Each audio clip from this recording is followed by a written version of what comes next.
Hey everyone, and welcome to the channel.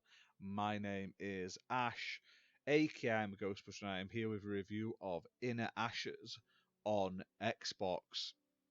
Now, this was released on the 30th of the 6th, 2023, and it's published by Select to Play. And I was lucky enough to be sent a copy for this review, so big thank you to them for providing me that.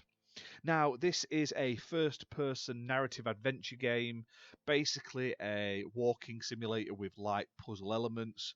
And basically, you, as the player, experience how Alzheimer's affects people and their memories. And this is presented through a emotive story basically of a father named Henry Hughes, who was a forest ranger, a artist. He likes to carve models and stuff like that, and he's obviously got Alzheimer's. He's struggling with his mind, being able to remember his past and stuff like that. And it's basically a story between him and his daughter, split between the normal world and also like dreamlike alternate realities and sort of like dream sequences. Now, the story is very nice. It's a very sweet story, very well done in terms of explaining the issues, obviously, of Alzheimer's and stuff like that. And the game itself is very relaxed and a chill game to play. So the majority of the game will see you wandering around the environments, interacting with things, completing light puzzle elements. This could be picking up certain items that I needed to unlock doors, using levers, that sort of thing, trying to find cogs to make something work to allow you to progress.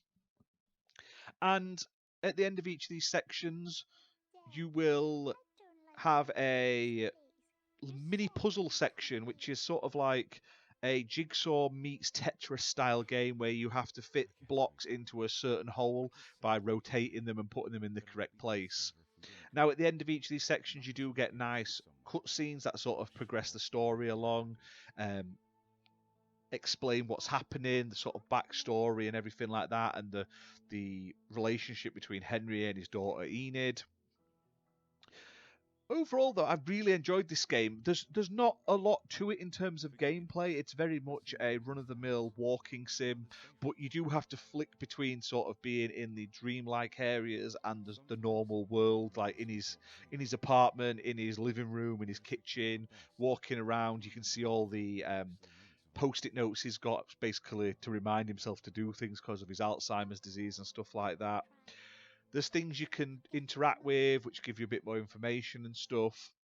And yeah, it'll take you a couple of hours to get through it. Now, it's not super long, but it's a very nice experience from start to finish. It's a cool little journey. You'll play through a variety of really pretty environments, including like a wooded area where you walk through this caved area with glowing gems and stuff. There's a sort of Alice in Wonderland esque area right at the beginning, full of flowers and stuff. Or it reminds me of Alice in Wonderland. There's this nice sort of deserty area as well, and it ticks a lot of boxes, and it deals with the issues obviously of Alzheimer's in a great way. Now, the soundtrack is really nice as well. It's a very peaceful, relaxing sort of vibe to the whole thing. It doesn't sort of like, it's not going to be memorable in terms of certain songs or anything, but it fits the game perfectly. Now, the only complaint I have is there isn't a run button in the game. Um, it doesn't need one. It is the journey that matters, I suppose, and it gives time for the narration to play out and stuff. But I would have liked to have been able to sprint at times, especially in some of the levels where you're backwards and forwards looking for items. It just gets a bit of a drag in those sections. And also, this isn't a negative as such, but the achievements were all popping in Spanish. Obviously, the developer who makes the game, I believe they are Calithia Game Studio, is a Spanish dev. And it doesn't really bother me that they're popping in Spanish, but I didn't really know what I was getting them for. I mean, I'll probably just look on True Achievements and check them out and see what they were for. But I was like, oh, I wonder what that was for. And I had no idea, basically. But all in all, I enjoyed this game. I do like a good walking simulator.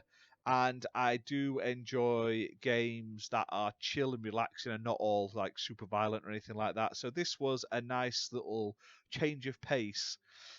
Now, the game's playable on Xbox One and Xbox Series X and S consoles, priced at £12.99, and it's optimized for Series X and S too. So if you're looking for a very sort of straightforward walking simulator-esque game with light puzzle elements, with probably the most tricky bit in the game was the puzzles at the end of each of the sort of sequences, because they do ramp up in difficulty. They start off quite straightforward. There's like two shapes to fit in.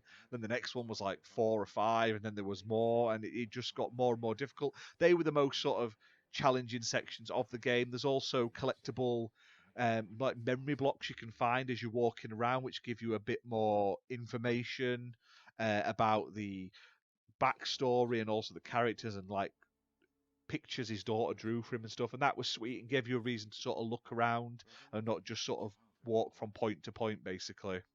But that's that for this video, guys. Check it out. It's a really nice little sweet game. Available right now. Hit that like button, hit subscribe, and we'll see you soon for more content. Bye for now.